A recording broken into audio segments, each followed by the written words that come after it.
हाँ तो दोस्तों, टेंडर कॉस्टिंग का थर्ड क्लास है ये। थर्ड है कि फोर्थ है? फोर्थ क्लास है, ठीक है। और इस क्लास में, लास्ट क्लास में 7 नंबर तक का होमवर्क दे दिया था। किसी को डाउट होगा तो पूछ लेना। आज 8th बनाऊंगा, 9 होमवर्क रहेगा, है ना। सेम क्वेश्चन है इसीलिए। फिर 10th भी लगभग सेम है, बस 1-2 पॉइंट एक्स्ट्रा है, लेकिन फिर भी मैं बना ही दूंगा इसको अलग वीडियो में, ठीक है। 10 और 11 लगभग सेम है। फिर 12 से थोड़ा अलग क्वेश्चन है। वैसे 12 बहुत इंपॉर्टेंट क्वेश्चन है, बाद में सोचेंगे उसके बारे में। चलो जो भी हो, क्वेश्चन नंबर 8 स्क्रीनशॉट आ जाएगा। पता है इस क्वेश्चन में खास क्या है? देखो कुछ हेडिंग दिया, गत अवधि में उत्पादित संख्या न देने पर। आउटपुट नहीं है, ऊपर आउटपुट लिखते हैं ना, नहीं है। जब आउटपुट नहीं है तो पर यूनिट वाला कॉलम भी नहीं होगा। देखो मैंने बनाया भी नहीं है, इसमें भी नहीं बनाया, ठीक है। आउटपुट है ही नहीं तो पर यूनिट क्यों बनेगा यार, ठीक है। तो और अच्छा आसान हो जाएगा। अब तुम लोग सोचोगे यार यहाँ से पर यूनिट उठा के यहाँ लिखते हैं, तो बिना पर यूनिट के कैसे करेंगे? तो इस क्वेश्चन में परसेंट का यूज़ करना है। कौन सा परसेंट, कैसे निकालना है परसेंट, सब क्वेश्चन में इन्फॉर्मेशन दिया है। उस परसेंट के बेस पर टेंडर प्राइस बनाएंगे, भले ही पर यूनिट ना हो, ठीक है। देखते जाओ, समझ जाओगे। क्वेश्चन देखो, पहले मुझे कॉस्ट शीट के बारे में बताना कि कौन सा चीज़ कहाँ कहाँ पर आएगा, ठीक है। मटेरियल यूज्ड ऊपर, डायरेक्ट वेजेस ऊपर, वर्क्स ओवरहेड मतलब फैक्ट्री ओवरहेड प्राइम के नीचे, इस्टेब्लिशमेंट जनरल ये ऑफिस का खर्चा होता है ना, ये वर्क कॉस्ट के नीचे आएगा। बस इतना ही इन्फॉर्मेशन दिया है और कुछ बोला भी नहीं है। तो छोटा सा कॉस्ट शीट बनेगा, फिर नीचे कुछ वर्किंग नोट परसेंट निकालने के लिए, और उसके बाद कैलकुलेट करने बोल रहा है। वर्क कॉस्ट वो तो बनाते बनाते ऐसे ही निकल जाएगा। टोटल कॉस्ट ऑफ प्रोडक्शन, ठीक है, जो आखिरी में टोटल कॉस्ट आएगा वही। इन दोनों के बारे में ज़्यादा मत सोचो। आगे थर्ड, कारखाने के ऊपरी व्यय का मजदूरी के साथ प्रतिशत, the percentage of works overhead, यानी फैक्ट्री ओवरहेड का किस पे, डायरेक्ट वेजेस पे परसेंट। तो ये परसेंट जैसा लिखा है वैसा लिखेंगे, जो पहले लिखा है उसको ऊपर रखेंगे, जो बाद में लिखा है उसको नीचे रखेंगे, 100 से मल्टीप्लाई बाय परसेंट आ जाएगा। उसी तरह इस्टेब्लिशमेंट और जनरल एक्सपेंस का वर्क कॉस्ट पे परसेंट निकालना है, ये भी निकाल लेंगे। तो ये 4 पॉइंट, इसमें से 2 पॉइंट तो परसेंट का, ये तीसरा और चौथा वाला ईजी है, बन जाएगा।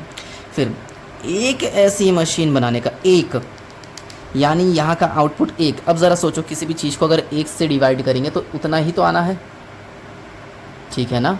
इसीलिए इस 1 यूनिट की वजह से ही, 1 मिनट, अब शायद लाइटिंग थोड़ा ज़्यादा हो, इसीलिए इस 1 यूनिट की वजह से ही मैं यहाँ का पर यूनिट वगैरह नहीं बना रहा, क्योंकि जितना अमाउंट होगा उसको 1 से डिवाइड करेंगे उतना ही आएगा। तो इस बस अमाउंट ही सोचो, पर यूनिट की ज़रूरत नहीं पड़ेगी, जो भी है। फिर एक मशीन बनाने के लिए 720 की सामग्री, 600 की मजदूरी, यानी इसका मटेरियल और वेजेस हमको मालूम है, 720 600, ठीक है। और कुल लागत पर 15% लाभ, मतलब आखिरी में जो कॉस्ट आएगा उसमें 15% का प्रॉफिट जोड़ेंगे, टेंडर प्राइस आ जाएगा। इजी है, बस वो 2% का कैसे यूज़ करना है उसको समझाऊंगा। ये क्वेश्चन नंबर 8 है और सिंपल सा क्वेश्चन है, उतना इम्पॉर्टेंट है नहीं, लेकिन अगर ईजी देना हो तो ये क्वेश्चन आ सकता है। सबसे पहले कॉस्ट शीट पे फोकस करते हैं। मटेरियल यूज्ड कितना, 70,000 प्लस डायरेक्ट वेजेस कितना, 54,000। इन दोनों को जोड़ेंगे 7 5 12 124, 1,24,000। क्या बोलते हैं इसको, प्राइम कॉस्ट, ठीक है।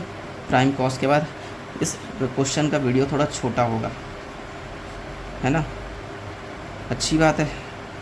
वर्क्स ओवरहेड कितना है, 16,200, ठीक है। 1,24,000, वैसे मुँह जबानी पता चलता है 41,200, फिर भी कैलकुलेटर यूज़ कर लेना कंफर्मेशन के लिए। इसको वर्क्स कॉस्ट बोलते हैं, फैक्ट्री कॉस्ट बोलते हैं। फिर ऑफिस का खर्चा, ऑफिस की जगह इस्टेब्लिशमेंट और जर्नल दिया है तो जो दिया है वही लिखा करो, ज़्यादा अच्छा रहेगा। Establishment and general overhead, OH लिख दिया शॉर्टकट में, 11,216, इसको भी जोड़ लेते हैं तो आएगा 1,51,416। क्या बोलते हैं इसको, कॉस्ट ऑफ प्रोडक्शन। अच्छा, इसके बाद वो ओपनिंग स्टॉक, क्लोजिंग स्टॉक, फिर सेलिंग ओवरहेड, कुछ नहीं दिया ऐसा, कुछ प्रॉफिट वगैरह नहीं है, सेल वगैरह नहीं है, तो बस कॉस्ट शीट यहीं पे ख़त्म। ये तो बना ही लेते। इसके नीचे कुछ working note, working note percent निकालने के लिए। तो क्वेश्चन का दूसरा और तीसरा पॉइंट पढ़ो। दूसरे पॉइंट में बोल रहा था percentage of works overhead bears to the direct wages. पहला परसेंट ऑफ वर्क्स ओवरहेड ये रहा, इसको फैक्ट्री ओवरहेड भी बोलते हैं,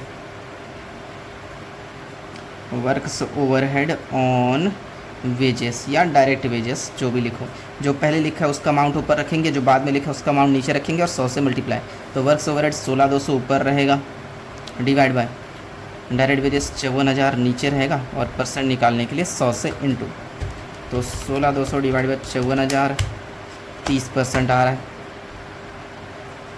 दूसरा वर्किंग नोट परसेंट ऑफ, ये इस्टेब्लिशमेंट वाला निकालना है वर्क्स कॉस्ट पे। क्वेश्चन बोला है percent of establishment and general overhead to works cost. तो जो पहले लिखा है उसको ऊपर रखेंगे, पहले 11,216 और बाद में जो वर्क कॉस्ट लिखी है उसको नीचे रखेंगे 140,200 और परसेंट निकालने के लिए जानते ही हो 100 से मल्टीप्लाई। अरे यार 11,216 डिवाइड बाई 1,40,200 8% आ रहा है इसका। ठीक है, तो ये 2% यहाँ काम आएगा। अच्छा, 1% ऑफ प्रॉफिट भी निकालना पड़ता है लेकिन ज़रूरत नहीं पड़ेगा इस क्वेश्चन में, डायरेक्ट 15% लगाने बोला है, पढ़ के देख लो लास्ट लाइन। अब टेंडर में आएंगे, वैसे हर क्वेश्चन में अपन क्या करते हैं, यहाँ से पर यूनिट उठा के यहाँ यूज़ करते हैं, आउटपुट से इनटू करते हैं, ना तो यहाँ आउटपुट है ना तो यहाँ पर यूनिट है, तो कर नहीं सकते वैसा।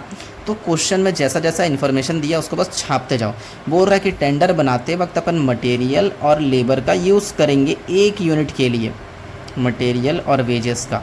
लास्ट लाइन देखो क्वेश्चन में 720 और 600 दिख जाएगा, 720 का मटेरियल लगाएंगे, 600 का वेजेस लगाएंगे, तो प्राइम कॉस्ट आ जाएगा 1320। हाँ, इसमें कोई बढ़ाने बोलेगा तो उतना +% कर देना हो जाएगा, अगर किसी क्वेश्चन में बढ़ाने बोला है तो।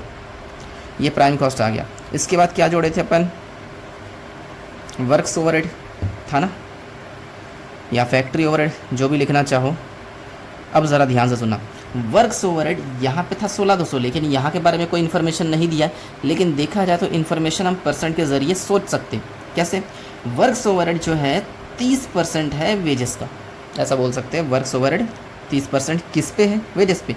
तो वेजेस यहाँ पे कितना है, 600 ना, 600 का लगा दो 30% यार, सिंपल सी बात है।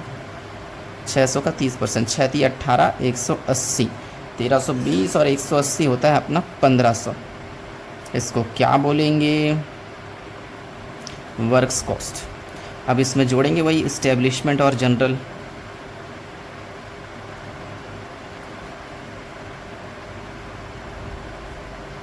इस्टेब्लिशमेंट जनरल ये 11,216 था, लेकिन यहाँ कैसे निकालेंगे ज़रा सोचो तो यार, थोड़ा दिमाग लगा। बिल्कुल, ये जो परसेंट निकाले थे इस्टेब्लिशमेंट और जनरल का परसेंट 8% था, किस पे, वर्क कॉस्ट पे। तो यहाँ भी वर्क कॉस्ट का 8% लगा देंगे। वर्क कॉस्ट 1500 है, 1500 का 8%, 15 × 8 = 120, तो आ जाएगा अपना 1620। क्या बोलेंगे इसको, कॉस्ट ऑफ प्रोडक्शन। इस कॉस्ट ऑफ प्रोडक्शन में और कोई इन्फॉर्मेशन है नहीं, तो अपन प्रॉफिट जोड़ देंगे तो सेल आ जाएगा। लेकिन क्या लिखते हैं इसमें, टेंडर प्राइस लिखते हैं या कोटेशन प्राइस लिखते हैं। मैं टेंडर प्राइस लिख रहा हूँ। इस क्वेश्चन का लास्ट लाइन पढ़ो, बोल रहा है टोटल कॉस्ट का 15% प्रॉफिट लो। टोटल कॉस्ट 1620 है, सिंपल सी बात है, 1620 का 15%। अगर बोलता सेल का 15% तो इसको 100 मानते, ये 15 होता तो ये 85 होता, फिर 85 का इतना, 15 का इतना, ऐसा करते। कुछ ऐसा कुछ बोला नहीं है, बोल रहा है कॉस्ट का 15% लगाओ। कॉस्ट 1620 आया, 15% डायरेक्ट लगा देंगे। 1620 × 15% तो आ रहा है 243, जोड़ देंगे 1863। Question solve. बहुत ही सिंपल क्वेश्चन है, 9 मिनट में सॉल्व हो चुका है। ख़त्म करता हूँ वीडियो को, फ्रेश वीडियो में और एक क्वेश्चन बनाऊँगा, ठीक है। चलो मिलते हैं बाद में।